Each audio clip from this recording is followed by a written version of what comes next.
4, verset 5. Amen. Je reprends. Frère, si quelqu'un s'est laissé surprendre par quelque faute, c'est-à-dire par une faute, vous qui vous laissez conduire par l'esprit, ramenez-le dans le droit chemin avec un esprit de douceur. Et toi qui interviens, fais attention de ne pas te laisser toi-même tenter. J'aime bien ce passage. Amen. Amen. Aidez-vous les uns les autres à porter vos fardeaux. De cette manière, vous accomplirez la loi du Christ. Si quelqu'un s'imagine être une personne d'exception, alors qu'en fait elle n'est rien, alors qu'en fait il n'est rien, il s'abuse lui-même. Que chacun examine son propre comportement. S'il découvre quelque aspect louable, alors il pourra en éprouver de la fierté par rapport à lui-même et non par comparaison avec les autres. Car chacun aura à répondre pour lui-même de ses propres actions. Amen. Amen. Amen. Alléluia. La Bible nous interpelle d'abord, j'ai envie de dire au premier verset, j'ai envie de peut-être m'arrêter dessus d'ailleurs. Amen. Il dit comment? Amen. Amen. Sur l'attitude que nous devons avoir les uns envers les autres. Amen. Alléluia. La Bible nous exhorte ici à réveiller spirituellement les autres. La Bible nous exhorte ici à interpeller les autres. En fait, en français facile, la Bible nous dit ne laissez pas les autres verser dans le péché. Amen. Si tu vois ton frère, ta soeur, faire quelque chose d'immoral, faire quelque chose de contraire à la parole de Dieu, tu as l'obligation, mais pas toi. Si tu es conduit par l'Esprit de Dieu. Amen. Amen. Ça veut dire quoi? Ça veut dire que si tu fais des choses contraires, si tu agis contrairement à lui, il ne s'agit pas ici de reprocher à quelqu'un, c'est que toi-même tu fais. C'est ce que ça veut dire. Amen. C'est pas toi-même tu mens et puis tu mens au coin, toi-même tu as dit menti. Je ne sais pas si vous comprenez. Amen. Amen. C'est pas toi-même tu es dans le vol et puis tu reproches à lui d'avoir volé. Non. La Bible nous montre ici qu'il y a une différence entre celui qui pêche et celui qui ne pêche pas. Amen. La Bible nous montre ici qu'il y a une différence entre celui qui est conduit par le fruit de l'esprit et celui qui est conduit par les œuvres de la chair. C'est pourquoi il dit ici, vous qui vous laissez conduire par l'esprit. Amen. C'est-à-dire, vous qui n'êtes pas comme lui, vous qui ne faites pas comme lui. C'est-à-dire, vous qui êtes censés refléter la lumière de Christ. Le chandelier céleste, c'est la lumière de Dieu. Le Saint-Esprit, c'est la lumière de Dieu. Amen. Tu es censé être toi-même une lampe pour éclairer les autres. Mais si tu n'es pas allumé, c'est que tu ne peux pas éclairer les autres. Amen. Amen. Alléluia. Amen. Et j'aime bien ma version parce que ma version dit, vous qui vous laissez conduire par l'Esprit. Ça veut dire qu'il y a des gens qui ne se laissent pas conduire par l'Esprit. Ça veut dire qu'il y a des gens qui résistent à l'Esprit de Dieu. Amen. Mais toi qui ne résistes pas à l'Esprit de Dieu, toi qui laisses le Saint-Esprit travailler en toi, tu as l'obligation d'interpeller un frère, une soeur qui ne marche pas par l'Esprit. Amen. Amen. Alléluia. Amen. Ça voudrait donc dire quoi? Ça voudrait donc dire que nous-mêmes là, laissons-nous aussi nous ramener à la maison. C'est-à-dire, accepte que l'autre te dise que là, c'est pas bon. Amen. Amen. Accepte que celui qui est plus éclairé que toi te dise que là, c'est pas bon. Amen. Amen. Parce que si tu résistes au conseil, c'est que tu résistes au Saint-Esprit. Parce que celui qui te conseille est inspiré par le Saint-Esprit. Amen. Alléluia. Amen. Alléluia. Amen. Mais il y a également un point, comme je disais tout à l'heure, qui me semble très intéressant. Il dit ceci. Et toi qui interviens, et toi qui ramènes l'autre à la raison, et toi qui es cette lampe qui éclaire l'autre, fais attention de telle sorte que ta mèche ne s'éteigne pas. Alléluia. Amen. Attention de ne pas te laisser toi-même tenter. Amen. Amen. Ça arrive souvent, soit dans le domaine des alcools. Amen. Tu exhortes quelqu'un à laisser les alcools. Quand tu vas le trouver au bar, il est en train de boire, tu l'exhortes. Mais c'est la personne qui a fini par te convaincre de prendre un verre. Amen. Alléluia. Tu es par exemple en train de suivre quelqu'un, je ne sais pas moi, exhorter, mon frère, tu vas prier chez une soeur, chez une frère, d'accord. Amen. Au départ, tu l'exhortais sur le fait de ne pas forniquer, mais c'est toi qui n'as pas couché avec. Amen. C'est-à-dire que la sirène des eaux a fini par la voir. Amen. L'autre domaine aussi dans lequel le diable nous arrive souvent à nous faire tomber dans la tentation, comme je dis, il y a le sexe. Amen. Amen. Il y a aussi le vol. Il y a le vol. Tu vas chez quelqu'un qui a volé, tu vois les liasses d'argent qu'il a détourné. Pendant que tu es en train d'exhorter, en même temps tu es attiré par les liasses d'argent. Mais en attendant, t'attires. Amen. Amen. Et la personne finit par te donner ton taxi. La personne qui a l'habitude de donner ton taxi te donne maintenant 50 000 de ton taxi. C'est faire quoi? Pour te corrompre. Amen. Amen. Alors que toi tu partais pour l'exhorter à abandonner la police, à abandonner le vol, à abandonner le détournement d'argent. Amen. Mais finalement, c'est toi qui vas maintenant te faire tenter. Tu vas te laisser tenter. Et plus tard, tu seras même son conseiller en détournement. Oh non, toi qui pries là, pardon, là j'ai détourné 1 million, on essaie de prier, vraiment, essaie de prier pour qu'on n'attaque pas. Maintenant, te voilà en train de faire des offrandes, faire des prières parce qu'il y a l'enveloppe qui arrive au fond. Tu t'es laissé corrompre. Amen. Amen. L'apôtre Paul nous dit, c'est bien. Nous devons nous soutenir les uns les autres. Amen. Nous devons ramener les autres à la... Nous devons le faire avec beaucoup de discernement. Amen. Parce qu'il y a des gens qui sont extrêmement possédés. Pendant que toi, tu vas parler avec un esprit humain, en fait, c'est un démon qui est dans la personne. Pendant que toi, tu t'adresses à la personne, mais le démon se rit de toi, il te regarde. Parce qu'il sait qu'il va te tenter. Et lui qui connaît ton cœur, comme Dieu connaît ton cœur, parce que Satan connaît nos cœurs. Amen. C'est pourquoi il nous tente. Alléluia. Il sait que tu finiras par fléchir. Il sait qu'il prendra tous ses moyens, il les utilisera pour te faire tomber.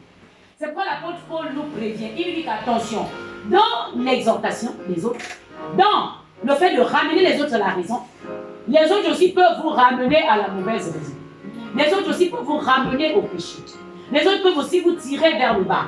Les autres peuvent aussi vous ramener dans les ténèbres. Faites attention. Relevons les autres, c'est notre devoir. Amen.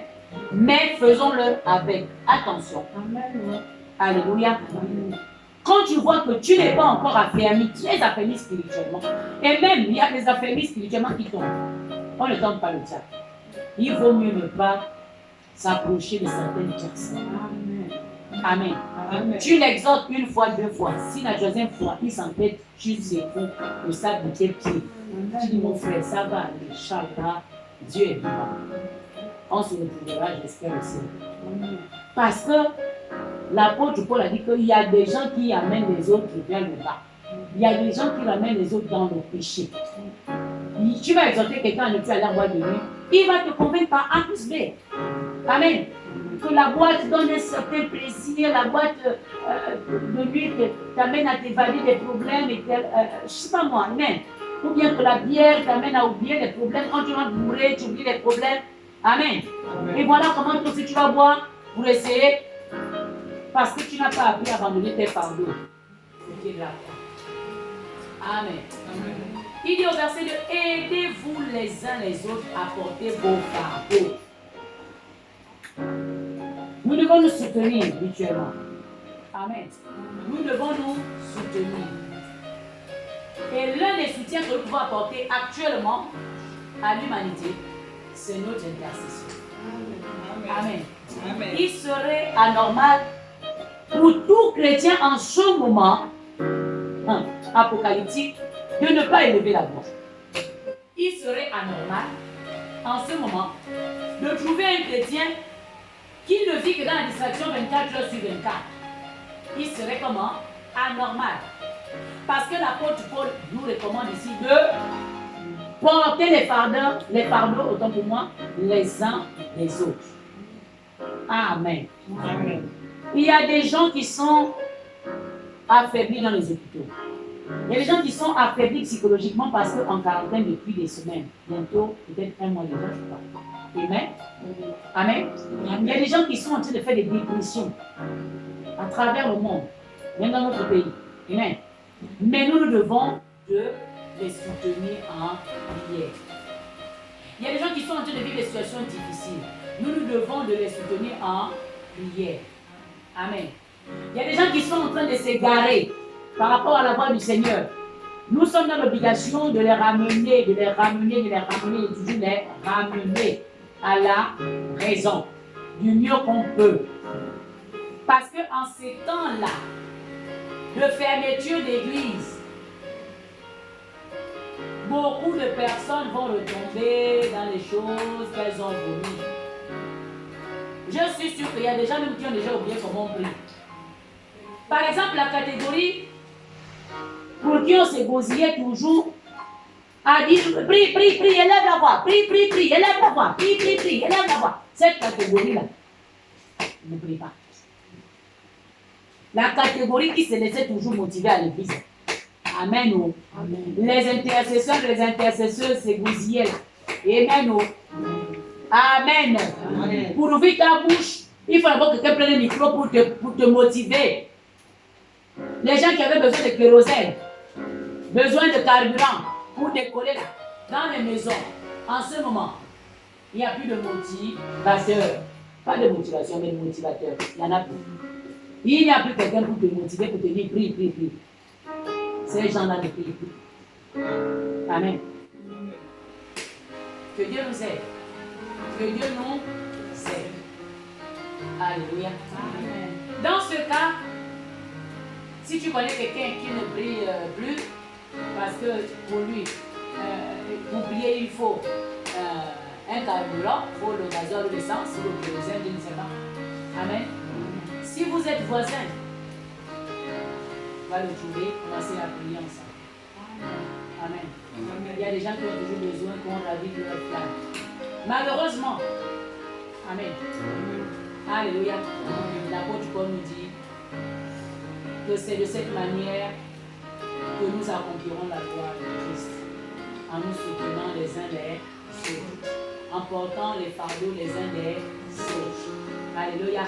En ramenant les autres à la lumière sans tomber nous-mêmes, sans tomber nous-mêmes. Alléluia. Parce que si nous tombons, nous n'accomplirons plus la gloire de Christ.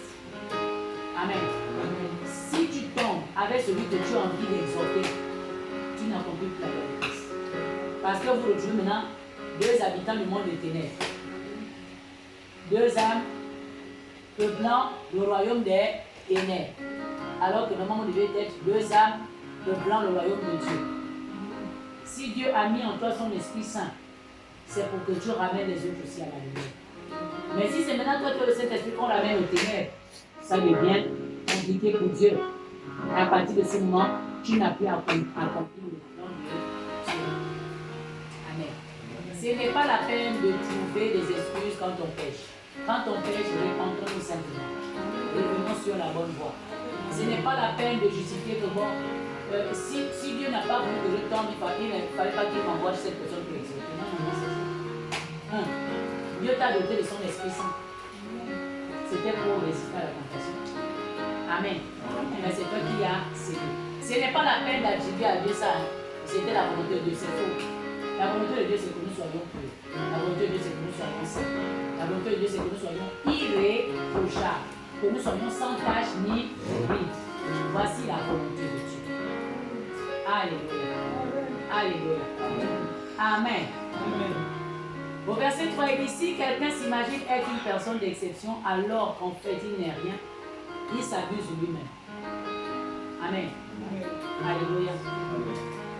Ce n'est pas la peine, là on parle encore de l'orgueil, de l'autosuffisance, de la surestime de soi. Ce que j'aime dans cette partie, c'est que Dieu nous rappelle que nous ne sommes rien. Et nous voyons à travers la pandémie que nous vivons, que nous ne sommes rien. Amen. Quand on voit les morts en cascade, 800 morts, 500 morts, 800 morts, 24 heures, un seul jour, 800 morts, imaginez. Amen. Des pays comme l'Italie qui ont dépassé le seuil de 10 000 morts. Amen. Nous ne sommes vanité d'air. Nous ne sommes. Donc, en ce moment, Dieu en Dieu nous apprend que nous ne sommes rien. Parce que de toute façon, nous le savions déjà, il en Dieu nous rappeler. Nous ne sommes rien. Personne en ce moment dans le monde ne bombe de torse. Amen. Amen. Même le Donald Trump fléchit de nous en ce moment. Personne ne bombe le torse en ce moment. Personne. Alléluia. Nous ne sommes rien. L'être humain n'est rien. Nous devons apprendre à cultiver l'humilité. Encore plus en ce moment. Sinon, chaque jour que Dieu fait, nous devons nous apprendre à nous unir, à reconnaître nos faiblesses, à reconnaître que sans Dieu nous ne sommes rien, nous ne pouvons rien, à reconnaître que sans Dieu nous ne pourrons jamais sortir de cette pandémie. Amen. Alléluia. Amen. Alléluia. Il dit que si quelqu'un pense être quelqu'un, alors qu'il se félicite lui-même, mais qu'il ne le fasse pas en comparaison à quelqu'un d'autre. Amen. Moi, je suis riche par rapport à tel. Moi, je suis beau par rapport à tel. Moi, je suis machin par rapport à tel. Amen. Il est en train de dire que si toi tu es beau là, c'est par rapport à tel. Réjouis-toi toi-même. Mais ce n'est pas par rapport à quelqu'un. Parce que nous sommes venus en détail. Nous mourrons en détail. Amen. Amen. Si tu es quelqu'un, c'est pour toi-même que tu es quelqu'un. Tu n'es pas quelqu'un par rapport à d'autres. Ne faisons pas des comparaisons avec les autres. Ne nous comparons pas aux autres. Là, la Bible en train de nous exhorter sur la comparaison. Ne nous comparons pas aux autres. Chacun de nous est unique en son genre. Chacun de nous a été créé sur un schéma bien précis. Amen. Et chacun de nous a été créé pour accomplir une mission précise. Tout le monde est né, chacun, nous sommes nés tous égaux en droit, égaux. Nous sommes des humains. Amen. Amen. Personne n'est au-dessus de l'autre. Parce que celui que tu minimises aujourd'hui peut être supérieur à toi demain. Amen. Celui que tu négliges aujourd'hui peut te venir en aide demain. Amen. Ne devons non nous surestimer par rapport aux autres, non nous sous-estimer par rapport aux autres. Amen. Quiconque est habité par le Saint-Esprit est capable de faire des exploits avec le Seigneur. Amen. Il l'a dit clairement. Avec moi, vous ferez des exploits. Il ne faut ni se surestimer, ni se sous-estimer. Amen. Amen. Dieu nous ramène à l'essentiel. Dieu nous ramène à l'humilité qui précède la gloire. Amen.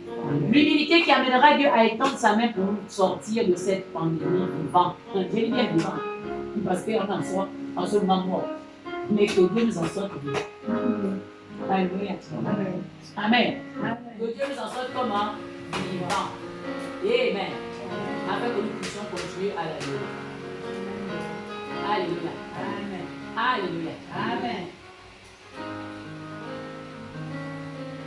Il dit, car chacun aura à répondre pour lui-même de ses propres actions.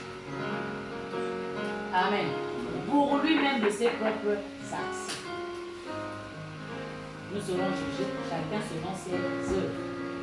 Chacun va répondre pour lui-même. Dieu ne va jamais appeler une sœur répondre des actions de sa sœur. Jamais. Dieu ne va jamais appeler un époux répondre des actions de son épouse. Dieu ne va jamais appeler une sœur répondre des actions de sa sœur.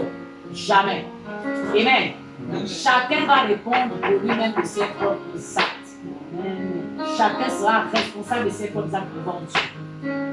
Et c'est pour cela que nous ne devons pas nous amonder. C'est pour cela que nous ne devons pas nous surestimer par rapport aux autres. C'est pourquoi nous devons au maximum éviter la comparaison. Vous allez vous rendre compte que celui qui passe son temps à se comparer aux autres, il n'évolue pas. Il n'évolue pas parce qu'il se trouvera toujours en retard par rapport à l'autre. Amen. Amen. Il ne se trouvera jamais à son heure. Il se trouvera toujours largement en retard. Amen. Ou largement en avance. Aujourd'hui, toi, tu peux avoir la maison, l'autre a les enfants.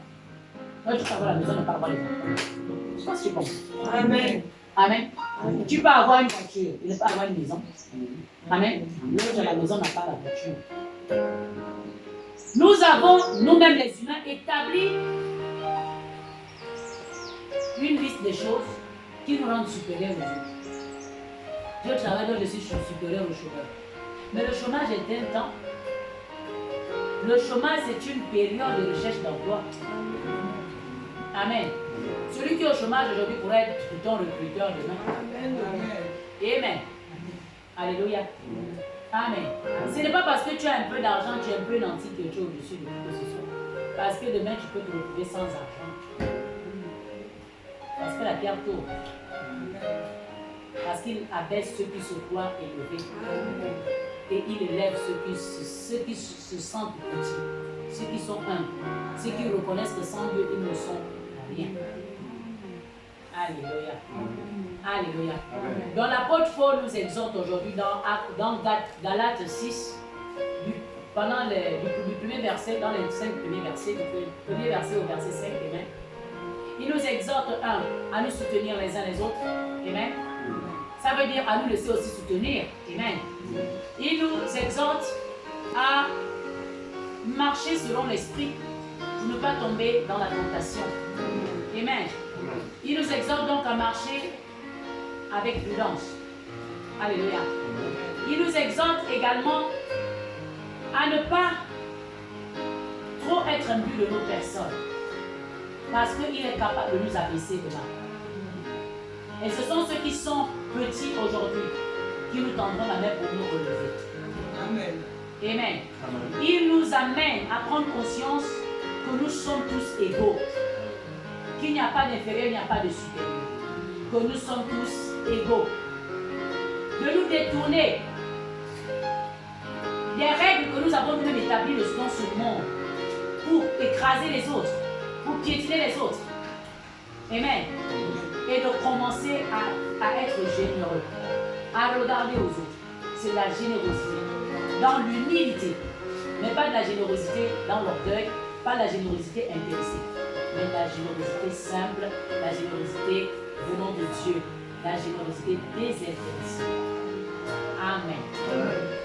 Alléluia. Amen. En ces temps de confinement partiel, en ce temps de fermeture de l'église, amen, ne laissons pas ceux qui ne prient pas à leur triste sort. Ne disons pas, bon, en tout cas, c'est ta vie. Non, c'est sa vie, c'est vrai.